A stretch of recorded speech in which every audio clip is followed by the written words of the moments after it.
everyone. Hope we are well. So sorry for coming in late. I was trying to sort out network problems which came in just now.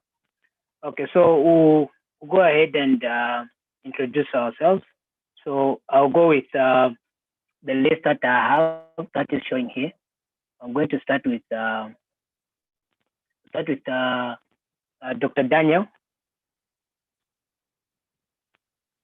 Dr. Daniel, please introduce yourself. I'm Daniel Safari. I'm a medical doctor from Democratic Republic of Congo. I'm also a fellow member of Association of Future African Neurosurgeon and research. Glad to be here this evening. Thank you so much, Dr. Daniel, for the introduction. Then we have Dr. Noro.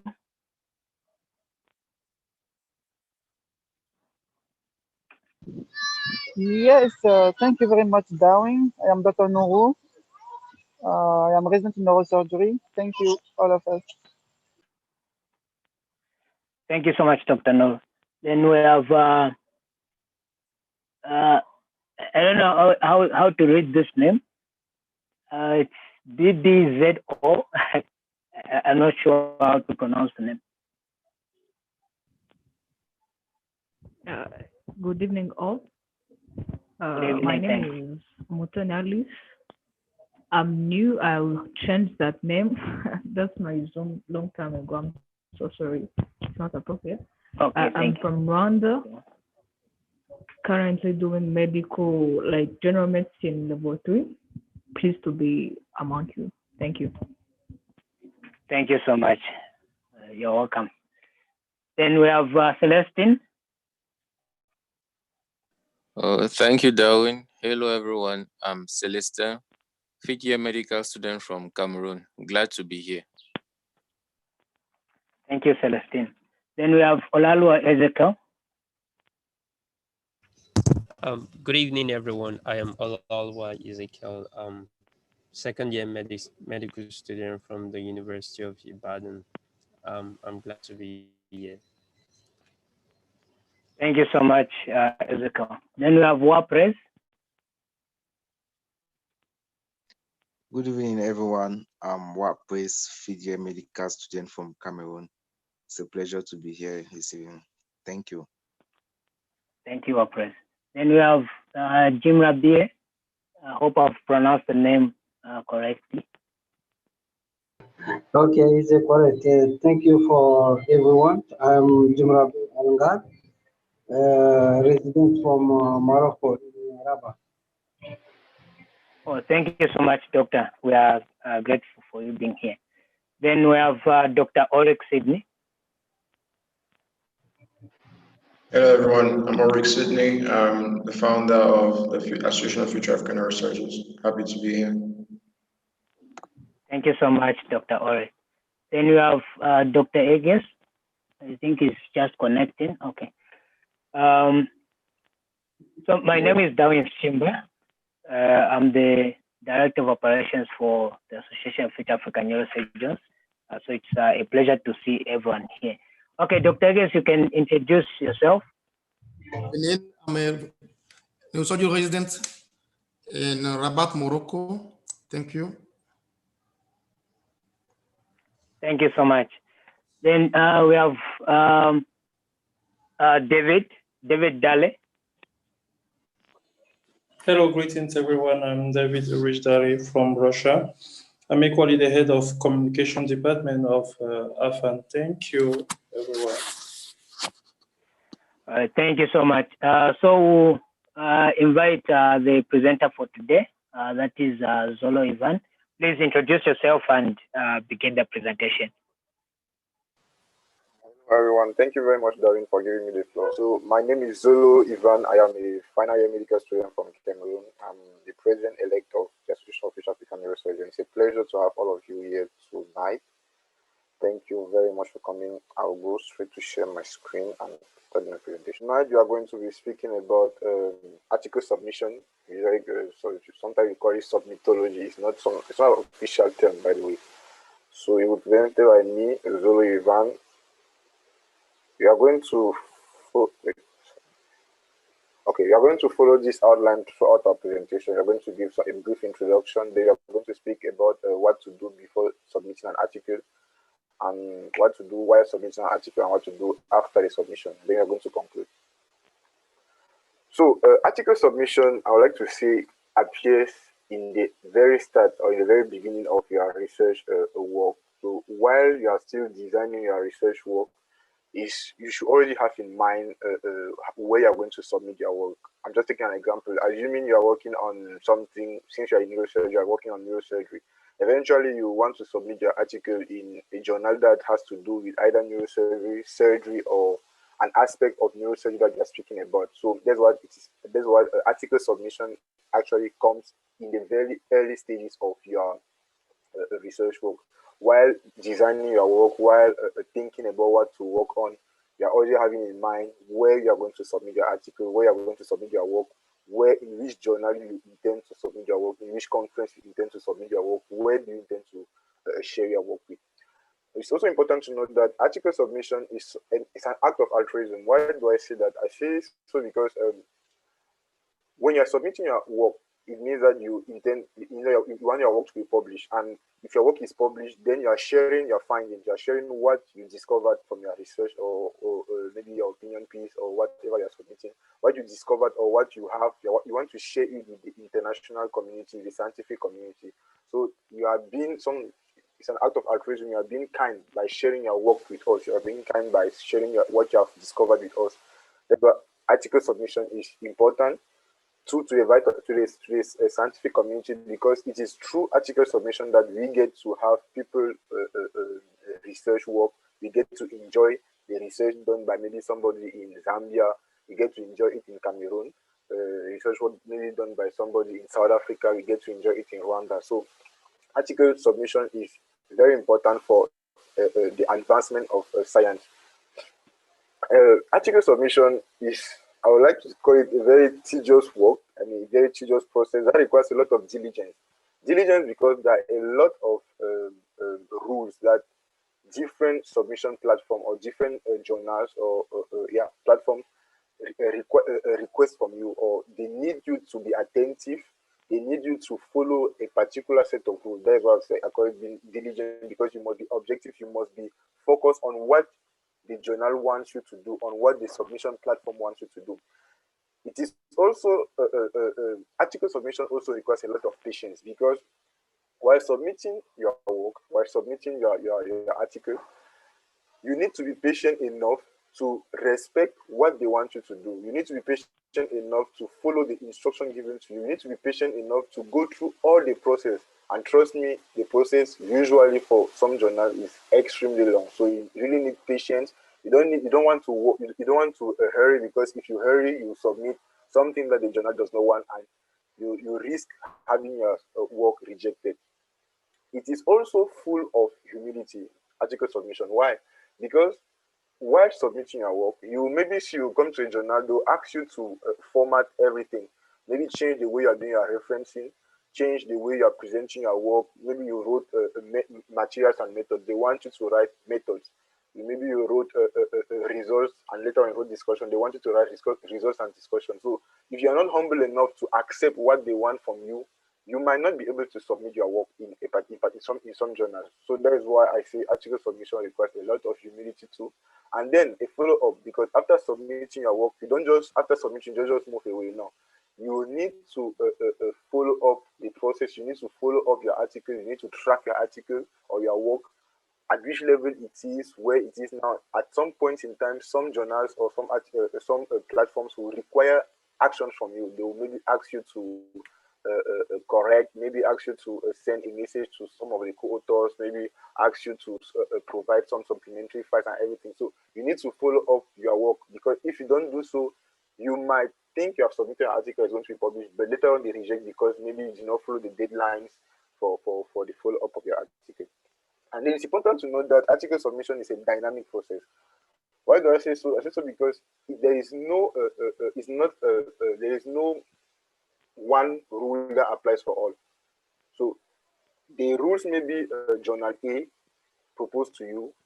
They're not the same rules that journal B will propose to you. That's why the process is not static. All journals or all submission platforms don't have the same submission process. So making article submission to some sort of dynamic, changing, it varies, it depends on the platform or on the journal where you are trying to submit. So what are the things to do before submitting your work? You want to find out the journal that suits you. You want to find out a journal that respects what your work is trying to do. You want to find out a journal that meets the work you have done. As I took an example earlier, if you are working on neurosurgery, you don't want to maybe a technical aspect of neurosurgery. Let us say maybe I don't know, a technical aspect of neurosurgery. You don't want to. You are not going to go and submit your work in a journal that has to do with nanotechnology. I mean, nano satellite technology, because nano satellites has to do with something else, outer space and space. Meanwhile, neurosurgery is neurosurgery. So that's what you want to find out, a journal that suits your work. You want to find out a journal that is in the same field like what you are trying to publish. You want to read the journal aim and scope to make sure that your work matches with what the journal wants. Some journals, for example, want to publish a work from LMICs. If your work is in HICs, you don't want to come and submit your work there, because the work you're going to submit there does not target with the aim or the scope of the journal. Some journals want you to submit work maybe on global surgery. You don't want to come and submit work on maybe nephrology, because it's not the same. You don't want to come and submit work on maybe hematology, because that is not what the journal wants. So you need to know the aim and the scope of the journal where you're trying to submit your work before submitting. Also, you want to check whether you can submit in the journal in question, because some journals, for you to submit in them, you need to be invited by maybe a co-author. I mean, maybe the editor, maybe. So some journals, if you're not being invited to submit in, you cannot submit in. So if you are targeting such journals, make sure that you have somebody that's going to invite you to come and submit in the journal. If not, then you cannot publish in such journals. So you should know the journal in which you want to submit.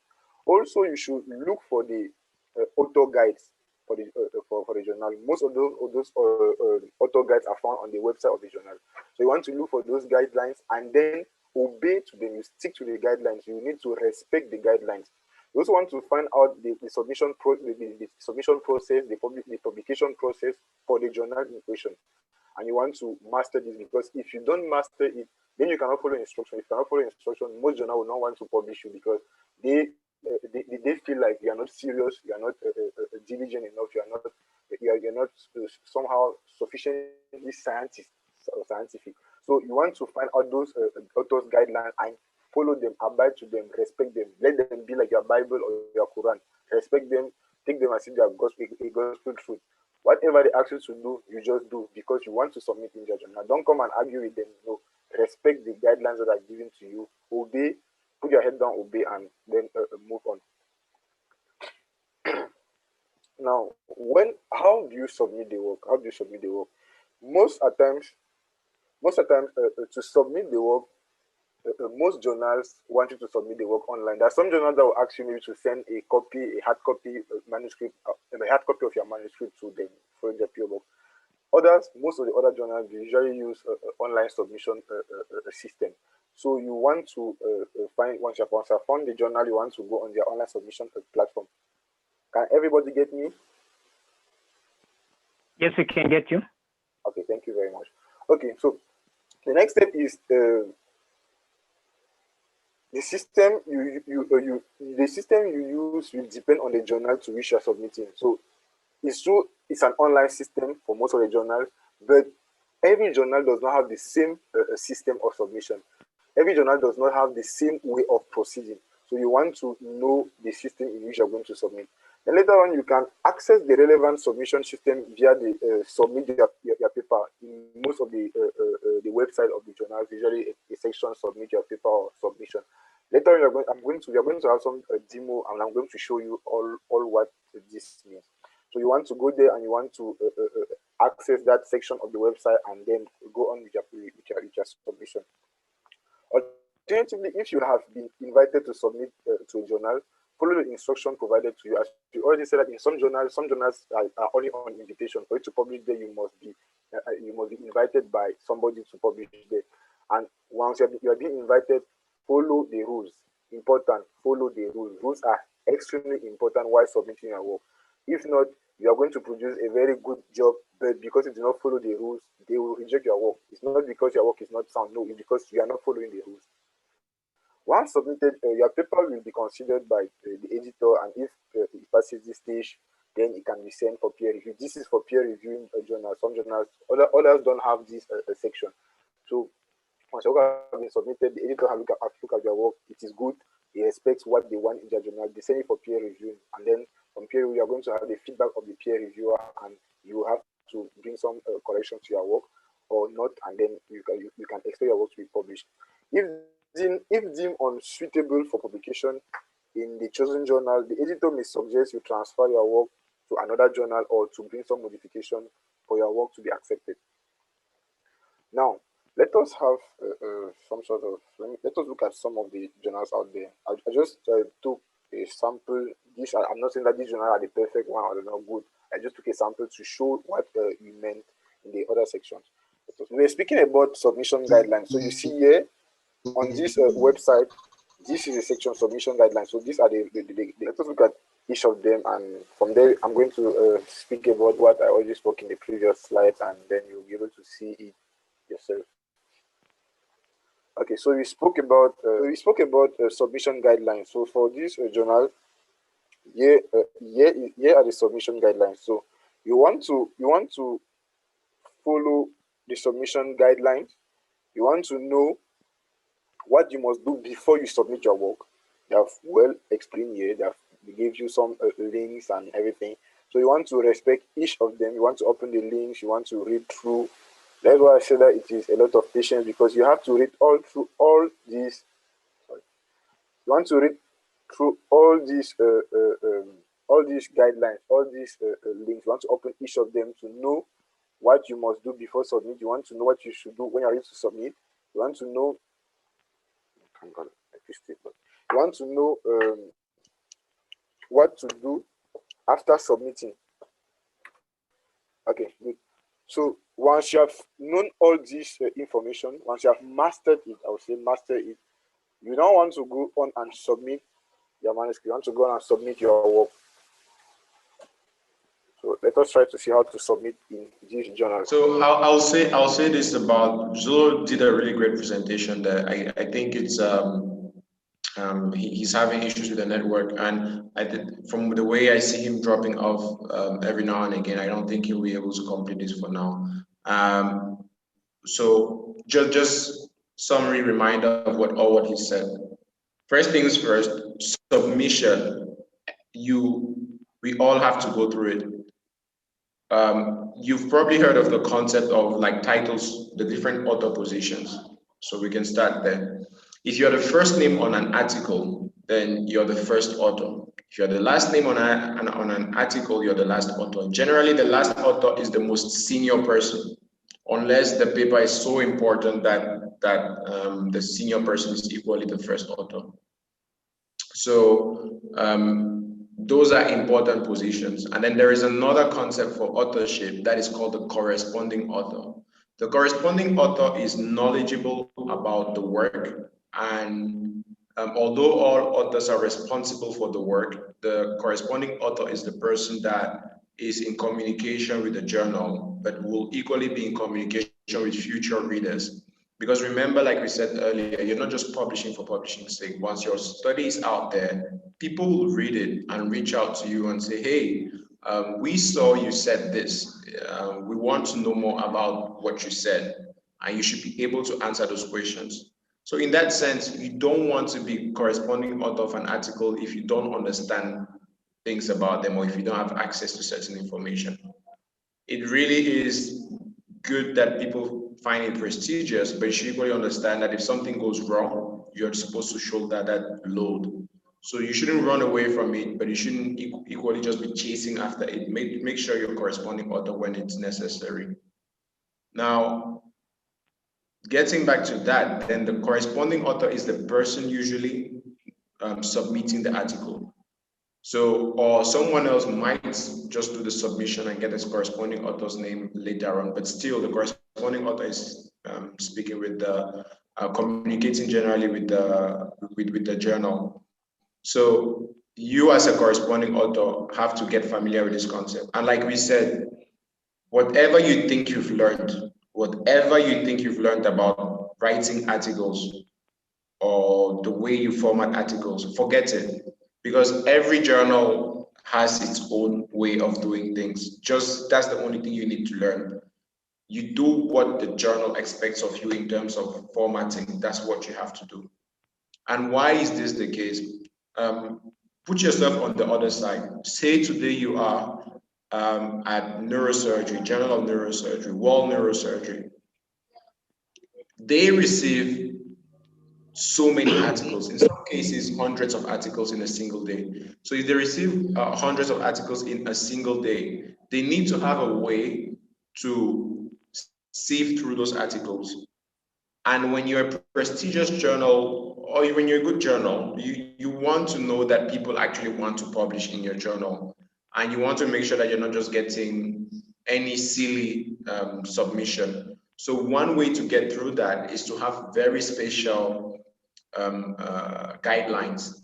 And this equally stops people from submitting at different journals, because if you take the same article, no matter how good the science is, and you submit it at the same time to 3 journals, just the way it is, it wouldn't go through. The references will not be the same, the formatting will not be the same, and you're not even supposed to do that anyway. So this is how they sort of know if you're interested in really submitting and publishing in their journal. So it's your job to do the work. They have so many different rules. Take tables, for example. Some journals will be like, we don't want to see any borders at all. We don't want borders. Some will be, we want every single border you want. Some will be like, we don't want vertical borders. Others will say, we don't want horizontal borders. It really is so diverse in terms of what you would be expected to do. And this takes time. So my first advice from all that we've said is you need to get comfortable with editing documents. I'm not talking about just writing in a Word document. I'm talking about proper editing a document. So if you're not comfortable with that, when we finish, when you have time, go on YouTube, type Microsoft Word tutorial, watch it, learn how to edit a table and make it really small, for example. You need to learn those skills. And then my other advice would be, the more you build a research career, the more you will have websites where you're submitting. Every website will have a username and a password. So you're going to have so many accounts, you risk forgetting them. One recommendation here is get an ORCID. This is why we always insist for everyone to get ORCID. If you get ORCID, you can just, when you get on a website, you can just register with your ORCID, and then each time you click on it, you just get to that website, it just gets you through without any issues. And final recommendation in this sense would be, try to submit an article, fight for that opportunity. If you're working on a project, just ask that you want to be there and then go through. It will be frustrating, let me warn you, it will be, because if you don't respect what they say, they will just reject the article immediately, and they will ask you to do it again and again. And if you do that, then you will better understand, you'll be more versed with research. Is there any other question about submitting articles? Yes, Berjo, go ahead. Okay, thank you very much for the explanation, Dr. Ulrich. You mentioned the 3 words: corresponding author, first author, and the last author. Now, I have 2 questions. the corresponding can the corresponding author be different from the first author? That is the first question. And the second question, you said the last author is the most experienced person, like in the research team pertaining to the article. But like, what is the importance of the most experienced person? Thank you. So the first question, yes. The corresponding author can be anyone. It can be the first, a middle author, or the last author. But it just means that the corresponding author is like the go-to person to be contacted when there's any question about the project, the research paper. That is the corresponding author. What is the importance of last author? I think we can have this conversation here. We are all from Africa. We've seen this happen where people work with the professor, students, residents, and then the work gets published without them. Or if the work gets published, they don't just find themselves somewhere in the middle. So it happens very often, right? You all know stories like this, or maybe it's happened to you. This has been made, so they've made the reason the community is putting importance on last authorship is so that someone who is senior should give opportunities to someone who's junior to get more credentials. So it's when you get into a certain level where you want to be faculty, you want to go into academics and be professor and everything. Yes, it's important to have articles. Yes, it's important to have first author articles, but it's equally important to have last author articles, because being a last author is a testament or a proxy of your mentorship, you helping other people. Because if you're in an academic setting, one of the things that is expected of you is teaching and transmitting knowledge. So you should be mentoring people. Now, unfortunately, a lot of people are not aware of this. A lot of people, especially on our continent. So you still see this thing where a student will work on a thesis for medicine, and then when it gets published, the professor is the first name. It happens a lot. It's unfortunate, but this is one of those things you need to be aware of, that the opportunities that are out there. Is that okay, Benjo? Thank you very much. Yeah, thank you very much. But please, one last question. Okay, so it means that for a particular article, like suppose you publish an article in, like, let's say 3 different journals, it means that the same article can have different corresponding authors in the different journals. No, you can't publish the same article in different journals. First of all, no. Never submit the same article to 2 places at the same time, 2 or more. That, first of all, that's a no. Terrible. If you do that, it's like capital crime. Never, ever do that. Don't even go and say, I'm going to cut this article into, no, don't do that. You submit to 1 journal at a time. You get a response, and if they say no, then you submit to another. Okay? Okay, thank you.